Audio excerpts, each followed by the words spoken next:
ശരിക്കും ലൈവ് നടന്ന അനീഷ് മുൻഷി ഇവര് തമ്മിലുള്ള ആ ഒരു ഇന്ററാക്ഷൻ ഉണ്ടല്ലോ, അത് വീണ്ടും എടുത്ത് കണ്ടു നോക്കിയപ്പോഴാണ്, അതിന്റെ റെക്കോർഡിംഗ് വീണ്ടും പരിശോധിച്ച് നോക്കിയപ്പോഴാണ് മനസ്സിലായത് അനീഷിനെ ട്രിഗർ ചെയ്ത് എങ്ങനെയെങ്കിലും എന്താ പറയാ വഴക്കുണ്ടാക്കിപ്പിക്കാനായിട്ട് ശ്രമിക്കുന്ന ഒരു മുൻഷി രഞ്ജിത്തിനെയാണ് നമ്മള് ലൈവിൽ കണ്ടുകൊണ്ടിരുന്നത്. യഥാർത്ഥത്തില് മുൻഷി രഞ്ജിത്തിനോട് ആരോ പറഞ്ഞു വിട്ടിരുന്നു ഇങ്ങനെ ഈ രീതിയിൽ അനീഷിനെ ട്രിഗർ ചെയ്യണം, അനീഷിനെ പ്രൊവോക്ക് ചെയ്യണം, അങ്ങനെ ആ രീതിയിൽ ഒരു കോണ്ടന്റ് ഉണ്ടാക്കാനായിട്ട് ശ്രമിക്കണം എന്നുള്ളൊരു കാര്യം. അനീഷ് വളരെ ശാന്തമായിട്ട് പൊളൈറ്റ് ആയ രീതിയിലാണ് രഞ്ജിത്തിന് മറുപടി കൊടുത്തത്. അപ്പൊ അവിടെ തന്നെ രഞ്ജിത്തിന്റെ ഒരു ഗെയിം പാളിപ്പോയതായിട്ട് എനിക്ക് ഫീൽ ചെയ്യുന്നു.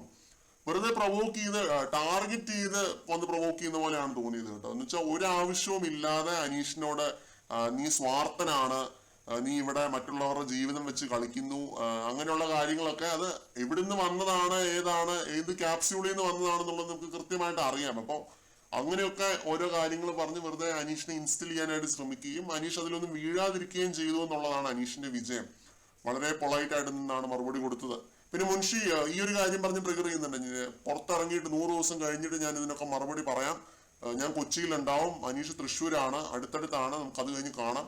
അപ്പൊ അനീഷ് പറയുന്നുണ്ട് എന്ത് ചോദ്യത്തിന് വേണേലും ഞാൻ ഇവിടെ വെച്ച് ഉത്തരം പറയാൻ തയ്യാറാണ്, എന്നോട് ചോദിച്ചാൽ മാത്രം മതി, ഞാൻ ഉത്തരം പറഞ്ഞോളാം എന്ന് അനീഷ് പറയുന്നുണ്ട്.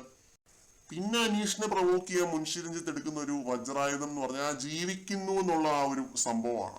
അതിനെയും വളരെ തന്ത്രപരമായിട്ട് തന്നെ അനീഷ് ഹാൻഡിൽ ചെയ്യുന്നുണ്ട്. പറയുന്നത് എന്താണെന്ന് വെച്ച് കഴിഞ്ഞാൽ, ഞാനിവിടെ 1093 ദിവസമായിട്ട് ജീവിക്കുന്നു, ഇവിടുത്തെ ഒരാളായിട്ട് ഞാൻ ഇവിടെ ജീവിക്കുന്നു എന്നുള്ളൊരു കാര്യമാണ് പറയാനായിട്ട് ശ്രമിക്കുന്നത്. അവിടെ പറയുന്നുള്ള അനീഷ് ഉദ്ദേശിച്ചത് എന്താണ്, ഫസ്റ്റ് വീക്കിൽ ഔട്ടായ നിങ്ങൾക്ക് എന്റെ ചേതോ വികാരം മനസ്സിലാവില്ല, അതാണ് അനീഷ് ഉദ്ദേശിച്ചത്.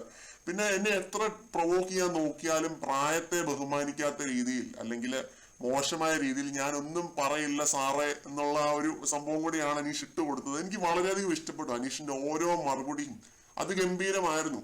പിന്നെ മുൻഷി രഞ്ജിത്ത് സാറേ, അനീഷ് അവിടെ ഗെയിം കളിക്കാനൊക്കെ തന്നെയാണ് പോയിരിക്കുന്നത്. ആരുടെയും ഫീലിങ്സ് വെച്ച് ആരുടെയും വികാരങ്ങൾ വെച്ച് ഇതുവരെ കളിച്ചിട്ടില്ല എന്നേ ഉള്ളൂ. സ്വന്തം ഗെയിം അനീഷ് നല്ല വൃത്തിക്ക് തന്നെ അവിടെ കളിച്ചിട്ടുണ്ട്, വൃത്തിക്ക് തന്നെ അതിഗംഭീരമായിട്ട് തന്നെ മൈൻഡ് ഗെയിം കളിച്ചിട്ടുണ്ട്. അങ്ങനെ ആ രീതിയിൽ മൈൻഡ് ഗെയിം കളിക്കാൻ അറിയാൻ മേലാത്തതുകൊണ്ട് മാത്രമാണ് സാറൊക്കെ ഫസ്റ്റ് വീക്കിൽ ഔട്ടായി പോയത്. അത് മനസ്സിലാക്കണമായിരുന്നു. ഏറ്റുമുട്ടാൻ പോകുമ്പോൾ അതൊക്കെ മനസ്സിലാക്കിയിട്ട് വേണം ഏറ്റുമുട്ടാൻ പോകാനായിട്ട്. അപ്പൊ ഇതൊക്കെയാണ് പറയാനുള്ളത്. കൂടുതൽ അപ്ഡേറ്റുകളുമായിട്ട് വീണ്ടും കാണാം.